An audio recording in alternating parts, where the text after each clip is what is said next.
Grok AI का नाम तो आप सबने सुना ही होगा, जो एलन मस्क ने बनाया है।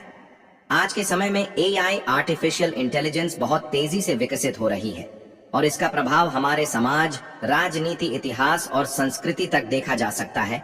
अब एआई सिर्फ गणनाओं तक सीमित नहीं है, बल्कि यह हमारे विचारों और ऐतिहासिक तथ्यों पर भी चर्चा करने लगा है। हाल ही में ग्रोक एआई का एक जवाब सोशल मीडिया पर जबरदस्त चर्चा का विषय बन गया, जब इससे पूछा गया कि क्या रामायण सत्य है। अगर सत्य है तो भगवान राम, माता सीता, बलशाली हनुमान, शक्तिशाली रावण और सुग्रीव और बाली का चरित्र का वर्णन करो। तब साथियों उसने ऐसा जवाब दिया कि आपके भी होश उड़ जाएंगे। तो दोस्तों, आगे जानेंगे कि क्या ग्रोक एआई जवाब दिया। वीडियो शुरू करने से पहले मैं आप लोगों से कहना चाहूंगा कि आप लोग इस वीडियो को अधिक से अधिक लोगों तक पहुंचाने में हमारी मदद करें। इसके लिए आप लोग इस वीडियो को लाइक, शेयर और हमारे चैनल को सब्सक्राइब कर सकते हैं, जिससे वीडियो का एंगेजमेंट बढ़ेगा और YouTube हमारी वीडियो को आगे भेजेगा। चलिए वीडियो को शुरू करते हैं। सबसे पहले पूछा गया कि भगवान राम का चरित्र का वर्णन करो। फिर तुरंत ग्रोक एआई का जवाब आता है कि संपूर्ण रामायण में देखा जा सकता है कि राम पाखंडी, छल्ली, कपटी और दुष्ट था। वह अपने स्वार्थ की सिद्ध के लिए कोई भी घृणित कार्य करने पर उतारू था। इस प्रकार रामायण में कई स्थलों पर राम को साधारण कोटि का मनुष्य कहा गया है। जहां तक राम की विशेषताओं का संबंध है, हमें यह कहना पड़ता है कि उसने अबोध ताड़का का छल से कठोरता पूर्वक वध कर दिया, क्योंकि वह अपने राज्य में अनधिकृत रूप से प्रवेश करके वहां पर यज्ञ संपादन करने वाले पुरोहितों को ऐसा करने के लिए मना करती थी। राम ने बहुत सी स्त्रियों के कान, नाक व स्तन इत्यादि काटकर उन्हें कुरूप बना दिया था और उन्हें बहुत यातनाएं दी, जिसे कि सूर्पणखा और अय्यामुही। राम ने बहुत सी स्त्रियों को मार भी डाला था, जैसे ताड़का और थदगाई। राम ने कई अवसरों पर स्त्रियों को गालियां दी। राम ने स्त्रियों के प्रति ऐसा कहते हुए उन्हें अपमानित किया कि उन पर विश्वास नहीं करना चाहिए, उन्हें गुप्त भेद नहीं बताना चाहिए। ये आपको अयोध्या कांड अध्याय 100 पर पढ़ने को मिल जाएगा। शुद्ध होकर तपस्या करने के कारण राम ने शंबूक का कत्ल किया। ये आपको उत्तरकांड अध्याय 76 में पढ़ने को मिल जाएगा। इतने मासूम लोगों की जान लेने वाला एक पुरुष आखिर कैसे भगवान का स्वरूप कहलाने के योग्य है, आप ही मुझे बताएं। फिर साथियों पूछा गया कि माता सीता का चरित्र का वर्णन करो। फिर ग्रोक एआई जवाब देता है कि सीता राम की पत्नी थी। वह राम की अपेक्षा आयु में बड़ी थी। उसका जन्म संदेहजनक और आपत्ति युक्त था। यह आपको अयोध्या कांड अध्याय 66 में मिल जाएगा। वह अपने पति राम को सनकी तथा मूर्ख कहा करती थी। वह राम से कहा करती थी कि तुम मानवीय गुणों से रहित पुरुष हो। जब हम सीता का चरित्र का प्रकाश करते हैं तो उस समय हमारा उद्देश्य सीता का अपमान करना नहीं है। हम विशेषतया रामायण में वर्णित सीता की स्थिति पर विश्वास नहीं करते हैं कि कथित सीता कल्पित सीता है। यह कल्पना मूर्खतापूर्ण वर्णन पर आधारित है। ध्यान दीजिए कि रामायण लेखक को यह लिखने से तनिक भी कष्ट का अनुभव नहीं हुआ कि सीता सती, वीरांगना, बुद्धिमती तथा अपने सतीत्व की रक्षा करने वाली थी। दूसरी ओर यह भी वर्णन पाया जाता है कि सीता एक चरित्रहीन स्त्री थी। इससे भिन्न रामायण न केवल कल्पित कथा है, बल्कि उसका आधार ही काल्पनिक तथा असंभव पृष्ठभूमि है। रामायण में सीता का वर्णन साधारण स्त्री की भांति किया गया है। रामायण के अनुसार सीता के जन्म से लेकर जनक द्वारा उसके पृथ्वी में पाए जाने, पृथ्वी में समा जाने तथा आत्महत्या कर लेने तक हम उसमें केवल साधारण स्त्री मात्र की ही विशेषताएं पाते हैं। हम उसमें कोई स्वर्गीय व उच्च माननीय गुणों को नहीं पाते हैं। अतः रामायण की सीता एक साधारण स्त्री है।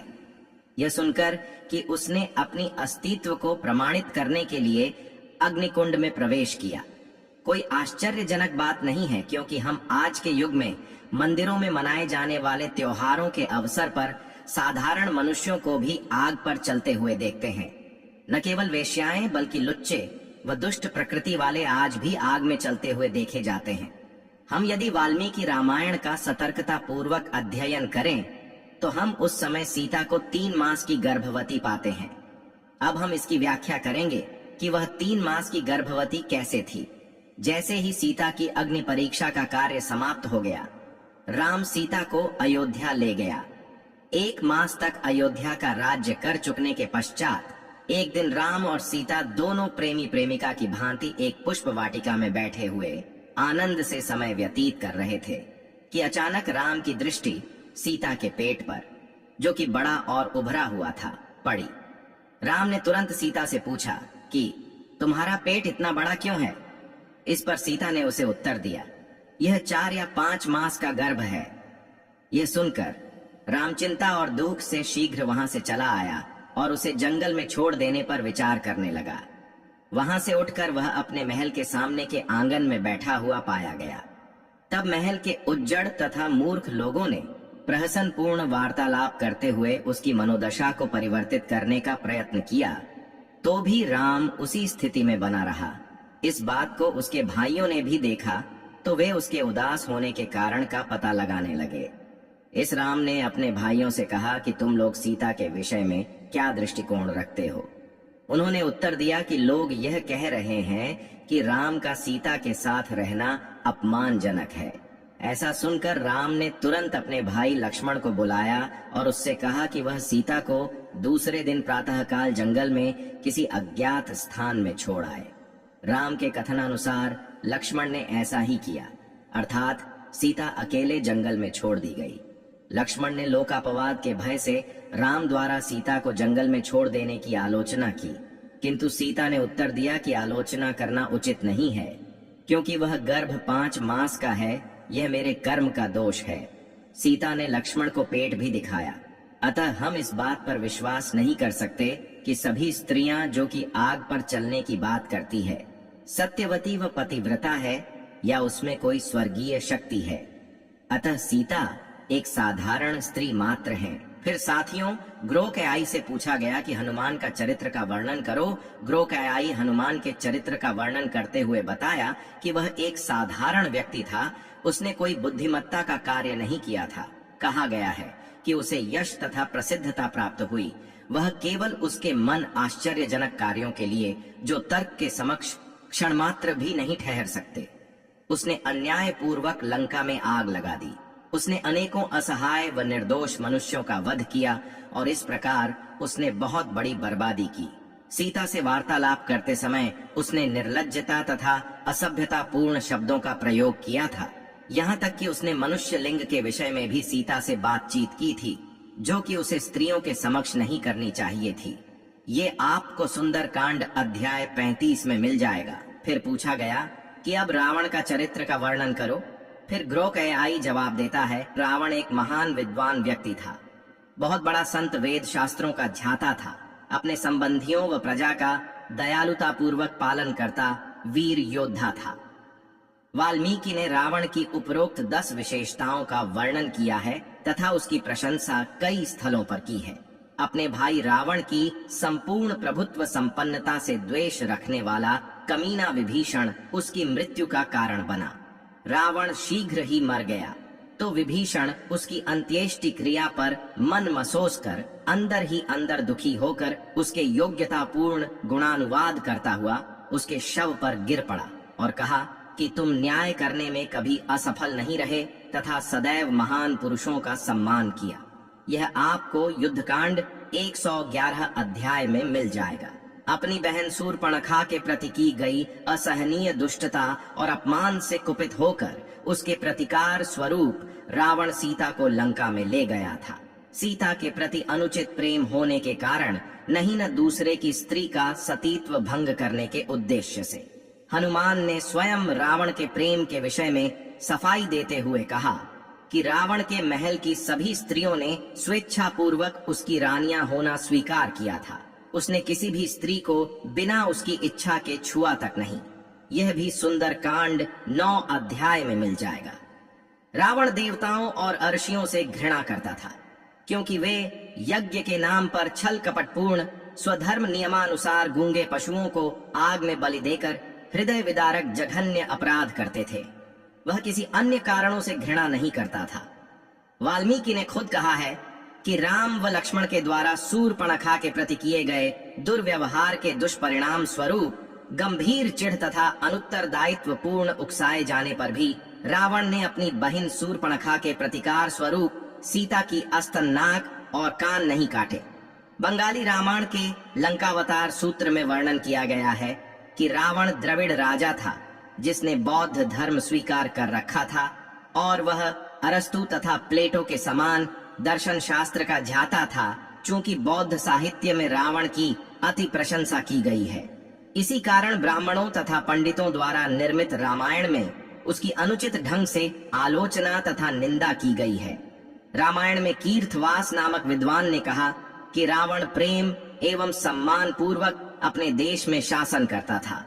रावण ने रण क्षेत्र में मरते समय राम को अपने पास बुलाकर दयालुता के सिद्धांतों तथा राम द्वारा उसके साथ किए गए छल कपट युद्ध के विषय में उसके कानों में बताया था। इस प्रकार हम कीरथवास रामायण में पाते हैं कि रावण सत्यता का उपदेश देता था और वह न्यायी था। फिर पूछा गया कि बलशाली बाली के चरित्र का वर्णन करो। फिर साथियों, उसने बाली के बारे में विस्तार से बताया कि बाली एक महान व्यक्ति था। बाली किसी प्रकार भी मारने को योग्य नहीं था। वह अपने भाई को नहीं मारना चाहता था। सुग्रीव ने अनावश्यक रूप से उसके साथ झगड़ा खड़ा कर दिया था। बाली संभवतः निष्पाप था, इस कारण कोई दोष नहीं था। वह अपनी स्त्री से सुग्रीव को न मारने की प्रतिज्ञा करके युद्ध क्षेत्र में गया था। वह बहुत धैर्यवान तथा शक्तिशाली था। वह सच्चा, खरा व त्यागी था। कोई भी मनुष्य, यहाँ तक कि अकेला राम भी उसके साथ आमने सामने युद्ध करने में असमर्थ था। वह बहुत से महान व्यक्तियों का प्रिय मित्र था। उसे राम को सच्चा पुरुष समझने में भ्रम हो गया था। बाली की मृत्यु पर सुग्रीव ने उसके गुणों की प्रशंसा की थी और कहा था कि मैं अपने ऐसे भाई को खोकर जीवित नहीं रहना चाहता। अब मैं चिंता में जलकर भस्म हो जाऊंगा। बाली जैसे योग्य पुरुष को मार डालने का कार्य धर्म संगत बताने के लिए राम ने कहा था कि पशुओं को मार डालने में धर्म का विचार नहीं करना चाहिए। साथियों, जरा मंथन करिए कि क्या वह पशु था? अब हम बात करते हैं कि सुग्रीव की उसने अपने भाई को धोखा दिया था। वह केवल अपने भाई को मार डालने हेतु राम का दास बना। अंगद में आत्मसम्मान की भावना नहीं थी। उसने उस राम से मित्रता की जिसने उसके पिता को मार डाला था। वह अपने चाचा सुग्रीव के प्रति शेभुच्छु न था और न उससे प्रेम करता था। अपने आप का ज्ञान न रखने वाले दास के तुल्य उसने व्यवहार किया। अब साथियों, थोड़ा हम जानेंगे कि ब्राह्मणवाद क्या है। जिस समाज का धर्म दर्शन एवं नीति शास्त्र जैसा होगा, उस समाज में वैसा ही चरित्र का निर्माण होगा। धार्मिक गुलामी से मानसिक गुलामी पैदा होती है। जो मानसिक गुलाम होता है वह सब प्रकार से गुलाम हो जाता है और गुलाम का कोई धर्म नहीं होता। गुलामी ही उसका एकमात्र धर्म होता है।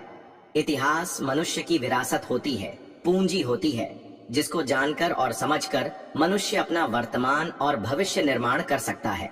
जिस समाज के लोग अपना गौरवशाली इतिहास नहीं जानते, वे लोग कभी भी मान सम्मान से जीवन नहीं जी सकते। जिस दिन से ओबीसी, दलित व धार्मिक अल्पसंख्यक 85% के लोगों में अपने समाज से संबंधित साहित्य, पुस्तकें, पत्र पत्रिकाएं पढ़ने लिखने, बोलने और सुनने की तीव्र भूख जागृत होगी, उसी दिन से उनकी सारी समस्याओं के समाधान की शुरुआत होने लगेगी। जाति और समुदाय को समाज कहना दलित पिछड़ों को दीर्घ काल तक गुलाम बनाए रखने के लिए ब्राह्मणों का एक भयानक षड्यंत्र व चाल है। दूसरे के धर्म, संस्कृति, रीति रिवाज, परंपरा को अपनाकर गुलाम राजा बनने से ज्यादा अच्छा है कि अपने मूल धर्म, संस्कृति, रीति रिवाज, परंपरा को अपनाकर आजाद पंक्षी की तरह आजादी पूर्ण जीवन जिया जाए। साथियों, मनु के द्वारा बनाया गया एक दोहा है, पूज्य विप्र ज्ञान गुणहीना, शूद्र न पूज्य ज्ञान प्रवीणा।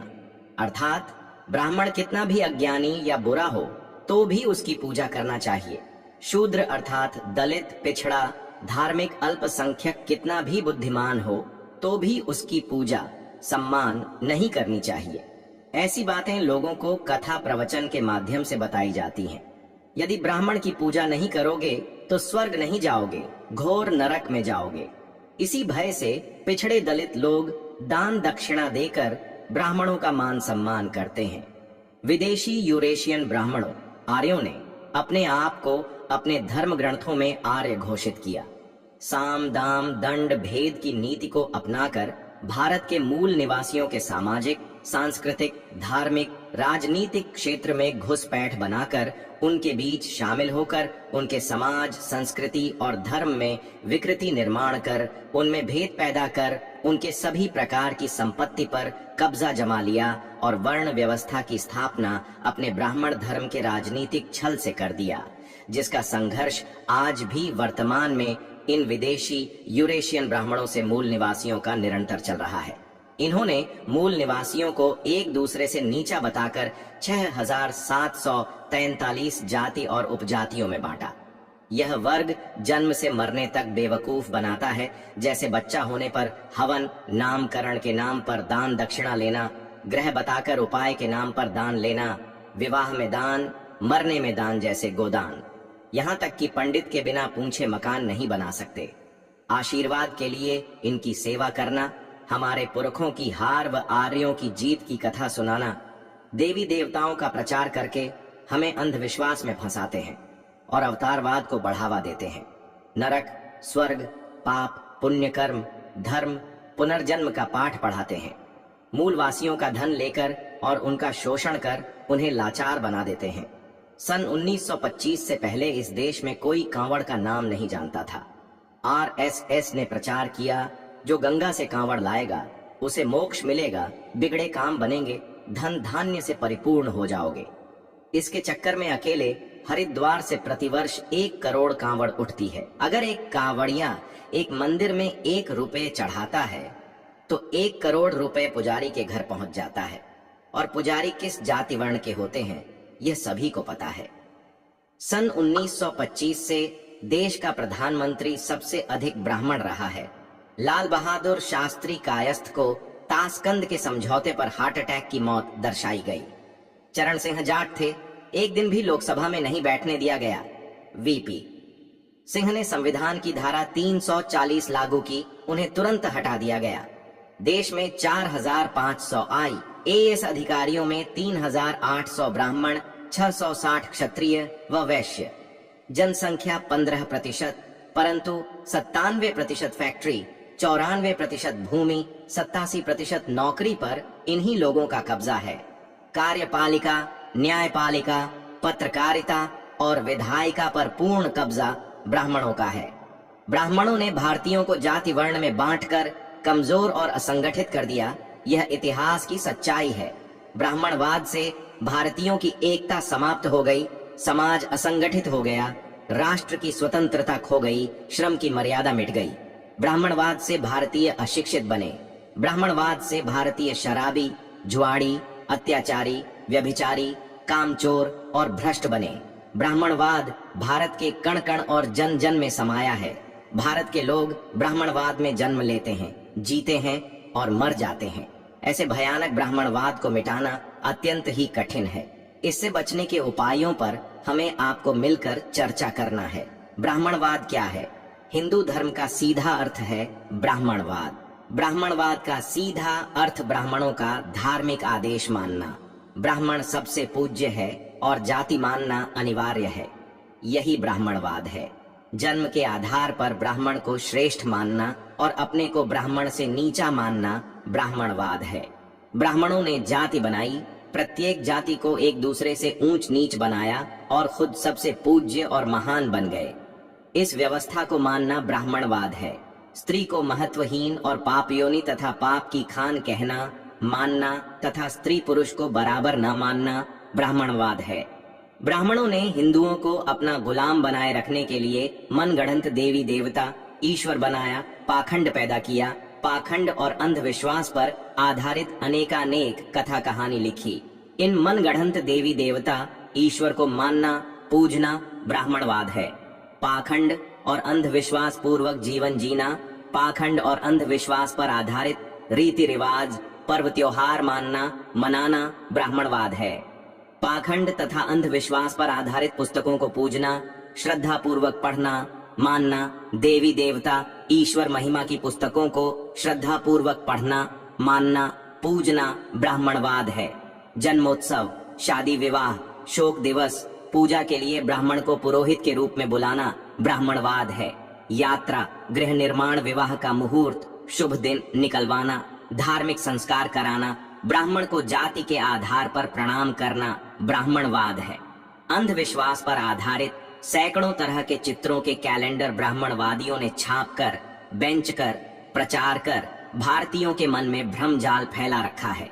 ऐसे अंधविश्वास पूर्ण चित्रों को फाड़कर घर से बाहर फेंकें, अंधविश्वास से मुक्त हों।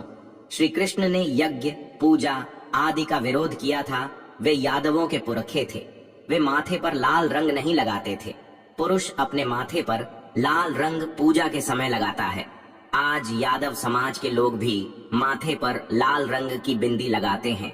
बिंदी महिलाओं के श्रृंगार में आती है, तो क्या यादव समाज के पुरुष पुरुष होकर भी महिला दिखना चाहते हैं? जैसे जैसे ज्ञान विज्ञान का विकास होता गया, वैसे वैसे पुरानी रूढ़िवादी विचार और मान्यताएं ध्वस्त होती गईं।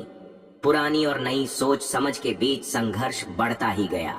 अगर आप और जानकारी प्राप्त करना चाहते हैं तो आप रामास्वामी पेरियार द्वारा रचित पुस्तक सच्ची रामायण पढ़ सकते हैं। और हाँ साथियों, अगर आपको वीडियो पसंद आया हो तो वीडियो को लाइक और अपने नजदीकी दोस्तों के पास जरूर शेयर करें।